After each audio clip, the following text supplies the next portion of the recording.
C'était les supermarchés. Alors moi, ça m'a toujours choqué de rentrer dans un hypermarché et de voir qu'il y avait en arrivant un rayon de telle cuisine communautaire et de telle autre à côté. Voilà. En tout cas, moi, c'est mon opinion. C'est comme ça que ça commence, ce communautarisme. Voilà, je pense. Mais attendez, c'est votre opinion. Est-ce que ça veut dire qu'il faudrait aller plus loin, que vous voudriez Non. voir ces choses-là disparaître? Non, mais moi, j'ai mon opinion et mon opinion n'est. Heureusement que toutes mes opinions ne font pas partie de la loi de la République. Non, mais parce que vous ce êtes serait- évidemment ministre de ce l'Intérieur, donc serait- forcément on fait le lien. Oui, mais le ministre de l'Intérieur, par définition, il ne fait pas la loi. C'est les parlementaires qui la font. Et moi, je pense que le capitalisme français, le capitalisme mondial, a une responsabilité. Quand on vend des vêtements communautaires, Mhm. peut-être qu'on a une petite responsabilité dans le communautarisme. Lorsqu'on prête de l'argent à un certain nombre d'associations, des banques qui le font, ou des flux financiers quelconques, qu'ils soient français ou étrangers d'ailleurs, Mhm.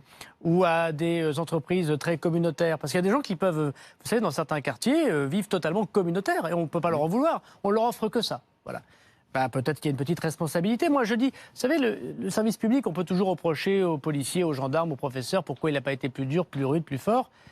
Il y a dans la société civile des gens qui aussi doivent comprendre que c'est pas parce qu'on a des parts de marché en flattant quelques bas instincts qu'on a rendu service au bien commun. Et donc j'appelle effectivement, très modestement, les chefs d'entreprise à se rendre compte qu'aussi, eux, peuvent contribuer à la paix publique et au fait qu'on peut lutter contre le séparatisme. Mais juste une chose, on pense à ceux qui nous regardent et qui mangent halal, kasher, etc. Il faut évidemment qu'ils fassent leurs courses. Mais c'est c'est leur responsabilité la plus stricte. Qu'on aille dans un hypermarché kasher ou halal pour acheter des produits, chacun peut le faire. Où est le problème? Je dis juste que des grandes entreprises françaises qui ont organisé parfois, on va dire, le marketing direct, on va dire ça comme ça, à mon avis, ils n'ont pas parlé à un type de population parce qu'ils avaient envie d'offrir à cette population telle ou telle consommation tout à fait respectable, mais parce qu'ils ont eu envie de gagner de l'argent sur le communautarisme. Et moi, personnellement, ça me choque.